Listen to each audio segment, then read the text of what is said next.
नमस्कार, आप सभी का स्वागत है हमारी खास पेशकश में स्वदेशी दम और विदेश में परचम।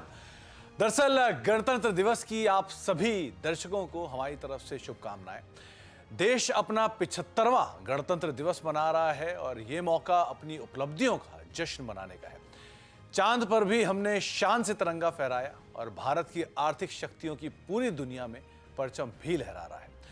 दुनिया में हमारी इकोनॉमी 5वें नंबर पर है और तीसरी बनने की ये राह पर है और देश लगातार सफलता के नए नए मुकाम हासिल कर रहा है।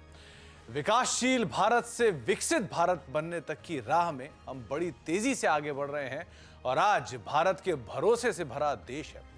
हिम्मत और हौसला से भरे इस नए भारत की तरफ पूरी दुनिया बड़ी उम्मीदों से देख रही है और 75 सालों की हमारी ये गौरव गाथा कॉर्पोरेट इंडिया के योगदान के जिक्र के बिना अधूरी है।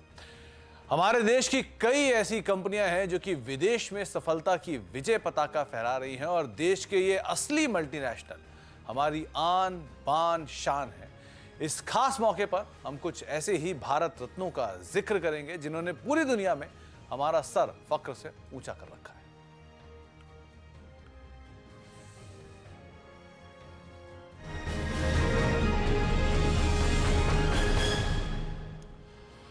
तो इस खास मौके पर आज हम बातचीत करने के लिए हमारे साथ दो जानकार जुड़ रहे हैं। चोला सिक्योरिटीज के धर्मेश कांत और एयूएम कैपिटल के राजेश अग्रवाल हमारे साथ मौजूद हैं, जिनसे हम बातचीत करेंगे आज अपने इस खास पेशकश को लेकर किस तरह से वो इस मौके पर कौन कौन से पिक्स ढूंढ के लाए हैं, कौन कौन से शेयरों पर हम बातचीत करने वाले हैं। आप दोनों को नमस्कार, आप दोनों का स्वागत है कार्यक्रम में। सबसे पहले तो राजेश सर, 75वां गणतंत्र दिवस हम मनाने जा रहे हैं और एक पिछले 4 साल या 5 साल में जो रफ्तार है अर्थव्यवस्था की हो, देश की हो या हर फील्ड में हो, स्पोर्ट्स की फील्ड हो, स्पेस की फील्ड हो या फिर कॉर्पोरेट वर्ल्ड की फील्ड हो, रफ्तार एकदम से मल्टीपल लेवल तेजी से आगे आ चुकी है। हर उसमें इंडिया को अब आप फॉरमोस्ट पोजीशंस पे देखेंगे। कैसे देख रहे हो? इकोनॉमी तो अच्छी कर ही रही है। हम पिछले साल हमारी मार्केट भी बढ़िया करके गई, 20-22% के आसपास का रिटर्न आया। रिसेंटली हम अमंग 4th लार्जेस्ट एक्सचेंज के तौर पे आते हुए दिखाई पड़ रहे हैं।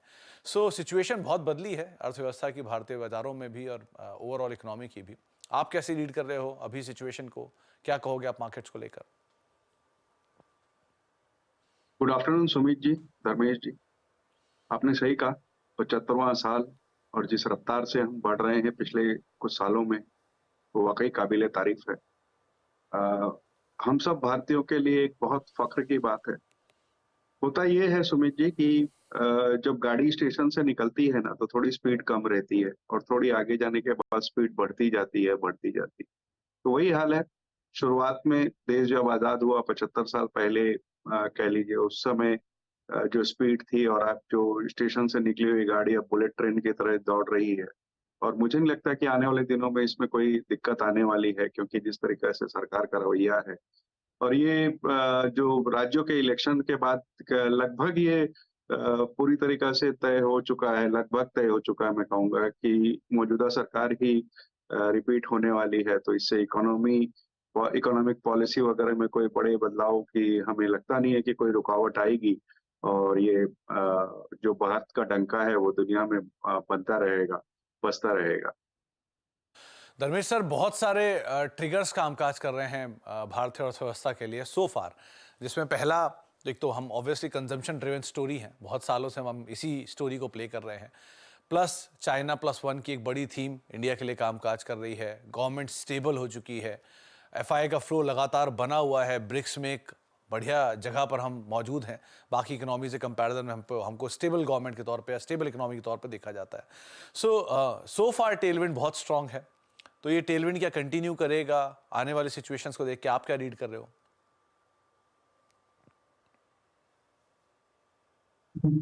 नमस्कार सुमित जी, राजेश जी, आप सभी को सादर प्रणाम और गणतंत्र दिवस की हार्दिक शुभकामनाएं। देखिए, टेलविंड तो कंटिन्यू करेगा और ग्रोथ भी आती रहेगी, अर्निंग्स भी आएगी। सिर्फ फर्क ये है कि जो पिछले साल या FY24 जो हम एंड करेंगे, वहां पर अराउंड 20 से 22% का ओवरऑल प्रॉफिटेबिलिटी ग्रोथ है। ये घट के 15 से 12% के दायरे में आना चाहिए नेक्स्ट ईयर में। ये जो 5% का ग्रोथ का स्पीड का जो डिफरेंस है, इसका थोड़ा-सा मार्केट पे देखने को मिलेगा। आई थिंक शुरुआत हो रखी है। थोड़ी वोलेटिलिटी, थोड़ी प्रॉफिट टेकिंग और ये पोर्टफोलियो रीबैलेंसिंग का माहौल है, वो चलता रहेगा। बट अगर आप 5-10 साल और जिस तरह से भविष्य को देख रहे हैं, वहाँ तो अनस्टॉपेबल इंडिया ही है। अभी तो ये शुरुआत हुई है और ये चलता ही रहेगा। बट मार्केट के लिहाज से मुझे लगता है आने वाला 1 साल थोड़ा-सा कठिन वाला साल है, थोड़ा नरमी का साल रहेगा। समय में एक अच्छी ग्रोथ की उम्मीद यहाँ पर लग भी रही है।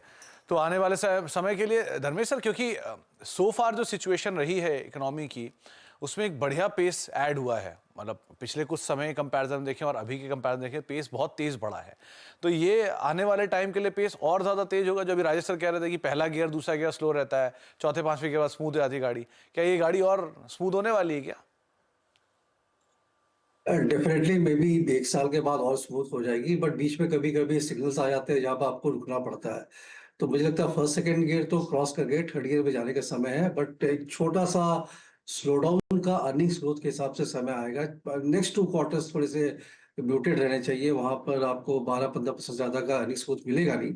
उसका असर हमें मार्केट पे भी देखने मिलेगा, उसमें भी 22-23 हज़ार के अपसाइड रेंज रहेंगे और नीचे में आप 19,500 से 20,000 पकड़ लो, निफ्टी की मैं बात कर रहा हूँ, वहाँ मार्केट अटका रहेगा। हाँ, बहरहाल जो अगर पहले कोई 100 रुपया कमा रहा था, फिर 120 कमा रहा है और 120 से 130 की जर्नी तो होने वाली है। बट परसेंटेज में वो थोड़ी कम हो जाती है, 120 से 130 की जर्नी, 100 से 120 की जर्नी के अगर आप कंपेयर करें, तो उसका इम्पैक्ट के हिसाब से अगर मैंने मार्केट डिकोड किया, इकोनॉमी के पर्सपेक्टिव से ग्रोथ की ट्रैजेक्टरी कायम है।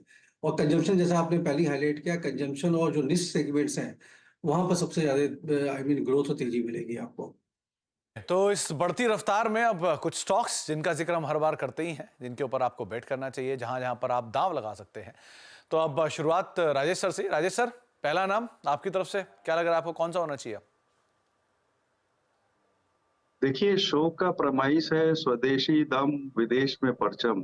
तो ऐसी कोई कंपनी अगर सबसे पहले दिमाग में आती है तो बजाज ऑटो होती है। हम्म, बजाज ऑटो के लिए ये कहना उपयुक्त होगा कि born in India loved by the world, ये ऐसी कंपनी है। 18 मिलियन से ज्यादा मोटरसाइकिल 70 कंट्रीज में ऑलरेडी बेच चुकी है और नंबर 1 मोटरसाइकिल एक्सपोर्टर है। और 3 में से 2 बाइक्स जो भी बिकती है इंटरनेशनली, वो भारत बजाज के टैग के साथ बिकती है और दुनिया की सबसे बड़ी 3 व्हीलर एक्सपोर्टर कंपनी है। तो आप समझ सकते हैं कि विदेशों में किस तरीके का परचम इस कंपनी ने लहरा रखा है। डोमेस्टिक शेयर की बात करें तो करीब-करीब 17% मार्केट शेयर है, डिमांड स्टेडी है। एक्सपोर्ट वॉल्यूम इस वक्त थोड़े से दबाव में है इजिप्ट वगैरह को लेके, लेकिन लगता है वो बॉटम आउट हो गए, आगे आने वाले दिनों में बढ़ते हुए नजर आएंगे। बहुत लेट एंट्री करी इलेक्ट्रिक व्हीकल्स में, बट बहुत शानदार करी, बहुत अच्छे से मार्केट ले रहे हैं। और अगर आप देखो तो डोमेस्टिक 3 व्हीलर स्पेस में भी अच्छी बढ़त बना रहे हैं। 5,000 यूनिट के आसपास की ट्रायम्फ की कैपेसिटी है, जो कि बहुत अच्छी तरीके से बाजार ने ली है और हेल्दी रिस्पॉन्स आया है उसको। बैलेंस शीट कैश रिच है। कल जो तिमाही नतीजे आए, बहुत शानदार नतीजे आए। मुझे लगता है ये उपयुक्त स्टॉक है इस बात के मद्देनजर कि विदेशों में भी परचम फैला रहा है और आपके पोर्टफोलियो में भी परचम फैलाएगा। साल भर में हमारा नजरिया है कि 8300 रुपए के टारगेट इसमें आ सकते हैं।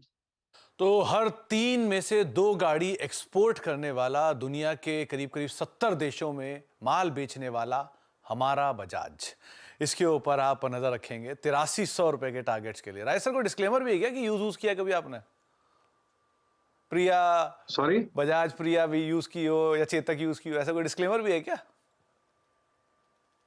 नहीं, शुरुआत में प्रिया थोड़ी दिनों थी, लेकिन मैं बता दूं, प्रिया बजाज ऑटो की सब्सिडियरी कह लीजिए महाराष्ट्र स्कूटर में आती थी, बजाज ऑटो में नहीं। हाँ, चलिए, तो डिस्क्लेमर भी है, वैसे तो सभी का ही होगा। धर्मेश सर मुस्कुरा रहे, उनका भी शायद रहा हो।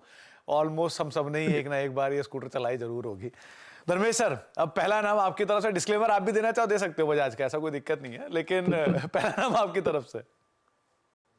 जी, मैंने दोनों चलाई है, प्रिया भी चलाई है, बजाज सुपर भी चलाया है। उनका कावासाकी की मोटरसाइकिल आती थी जो टाइप था, वो भी चलाया है। सो हम लोग जब बड़े हो रहे थे तो यही सब उस वक्त चलता था हाँ, और काफी मजा आता था चला के। वो एक समय अलग था, दौर अलग था।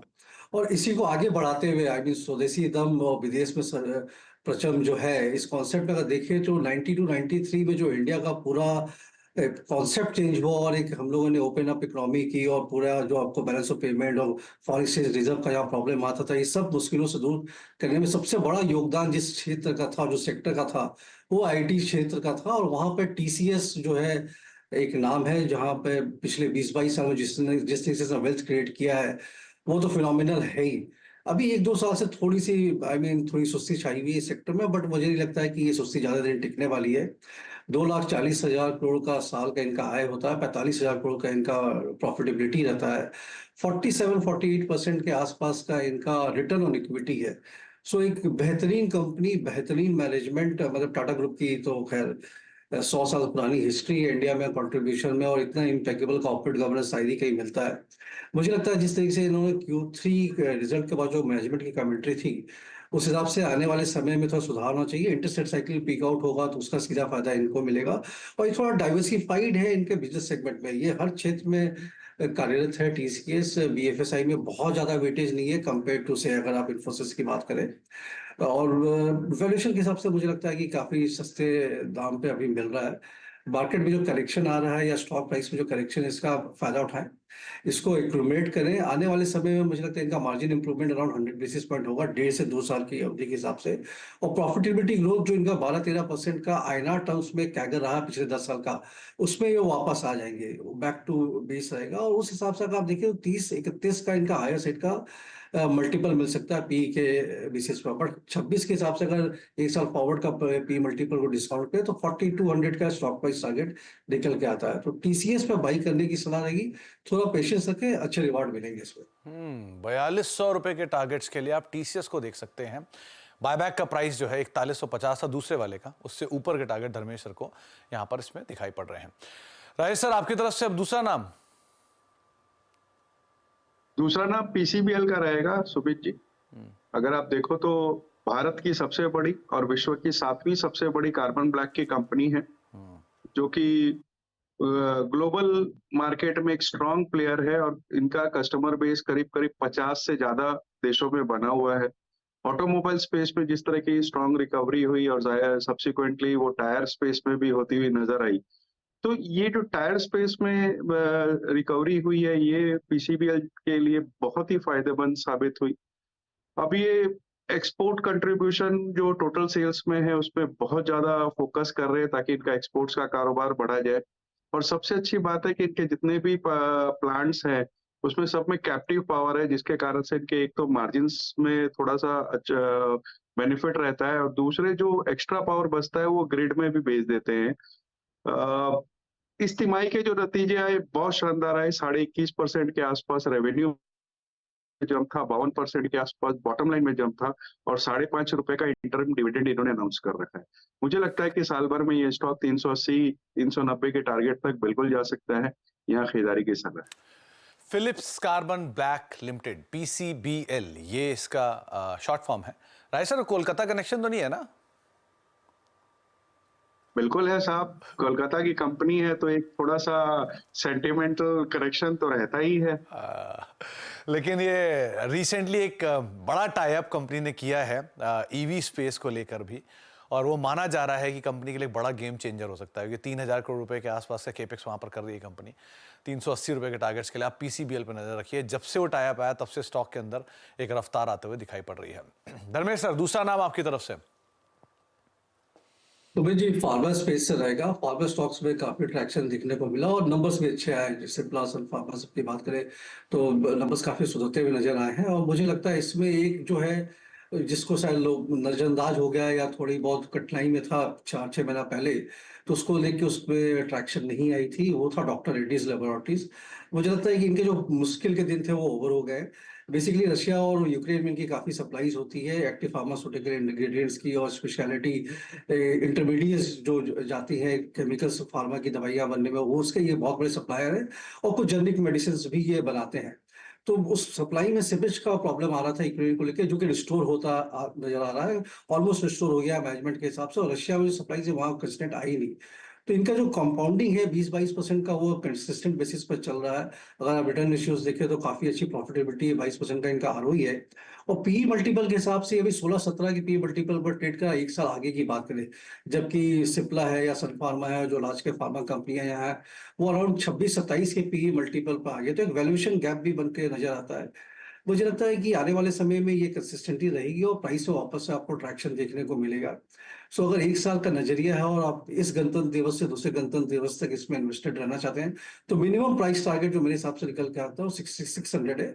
बट अर्निंग्स आएंगी और जिस तरह से इनके जो मार्जिन में इंप्रूवमेंट आ रहे हैं 26-27% है, वो 29-30 पर जब जाता है तो रीरेटिंग की भी काफी बड़ी संभावना है इसको लेके। सो डॉक्टर रेड्डीज पर बाई करने की सलाह है 6600 के टारगेट के लिए। तो डॉक्टर रेड्डीज करीब 6600 रुपए के टारगेट्स के लिए आप इसे देख सकते हैं। वैसे भी एक क्लास कंपनी है, फंडामेंटल वाइज भी और अदरवाइज भी एक स्ट्रॉन्ग पेडिग्री कंपनी, जिसके ऊपर आप नज़र रखेंगे। मल्टीनेशनल जाइंट, जिसको आप देख सकते हैं भारत की तरफ से आते हुए। एक ब्रेक का वक्त है, ब्रेक के बाद लौटेंगे। 2 स्टॉक्स पे भी और चर्चा बाकी है। राजेश सर हमारे साथ बने रहेंगे, धर्मेश सर हमारे साथ बने रहेंगे, उनसे हम चर्चा करेंगे कुछ स्टॉक्स के ऊपर भी। और एक इंटरेस्टिंग स्टॉक राजेश सर के पास है, मतलब उसको देख के मैं भी सरप्राइज हुआ था, तो वो भी जरा जानते हैं राजेश सर से। छोटे से ब्रेक के उस तरफ।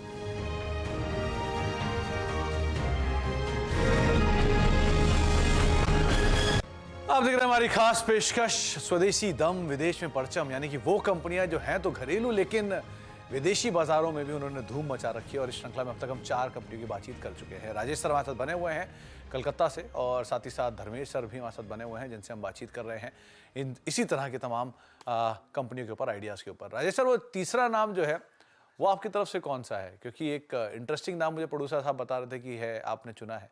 कौन सा नाम है वो?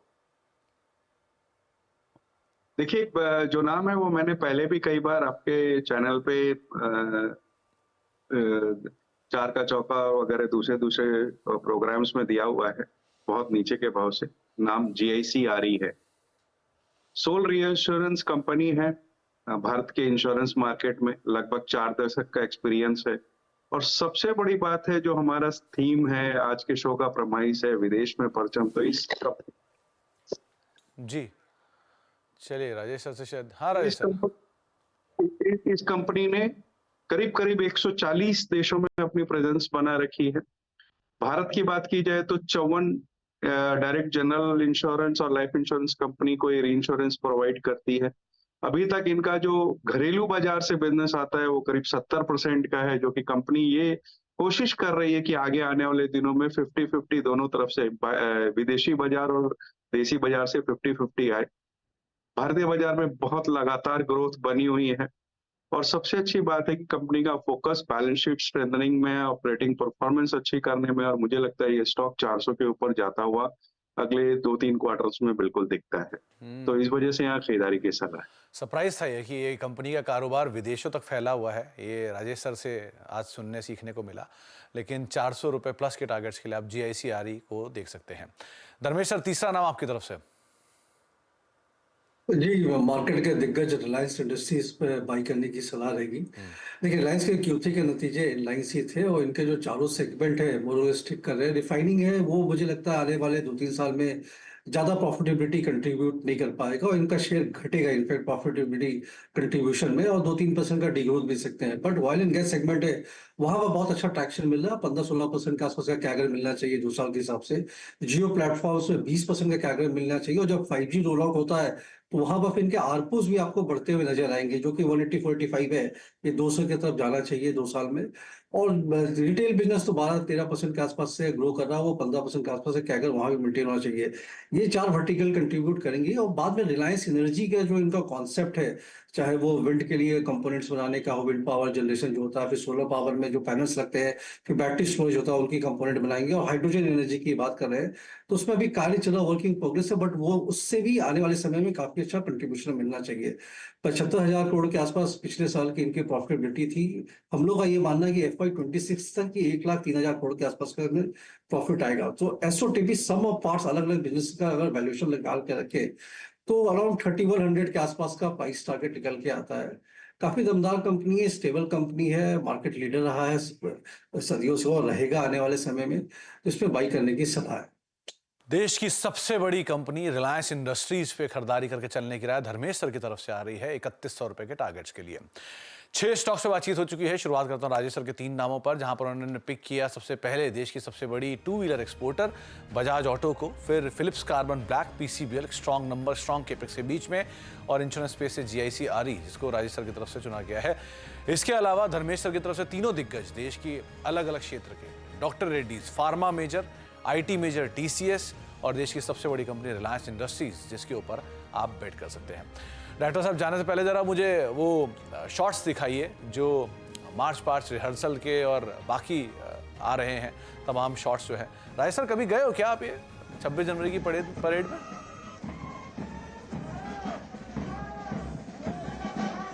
वॉकिंग डिस्टेंस में तो पिछले 2-3 साल से तो नहीं गया, लेकिन पहले गया हुआ। चलिए, एटलीस्ट आपने एक बार देखा है, क्योंकि ये देखने लायक चीज़ है। धर्मेश सर, आपने भी कभी अटेंड किया है क्या ये 26 जनवरी का परेड? ये सुमित जी, बहुत बार। मेरी पढ़ाई लिखाई दिल्ली से हुई है, तो हर 26 जनवरी को हम लोग जरूर जाते थे। चलिए, बहुत ही बढ़िया। इनफैक्ट सबको ये रिक्वेस्ट करूँगा, कभी ना कभी आपको एक ना एक बार जाकर 26 जनवरी की परेड ज़रूर देखना चाहिए। बहुत ही शानदार मंजर होता है और बहुत ही शानदार चीज़ है जो आपको देखनी चाहिए, ज़रूर देखनी चाहिए। बहुत बहुत शुक्रिया धर्मेश सर, आपका भी बहुत बहुत शुक्रिया राजेश सर, आपका भी। आप दोनों को ही गणतंत्र दिवस की बहुत बहुत शुभकामनाएं। और इसी नोट के साथ अब इस कार्यक्रम को यहीं समेटेंगे। एक ब्रेक का वक्त है और ब्रेक के उस पार भी खबरों का सिलसिला बना रहेगा।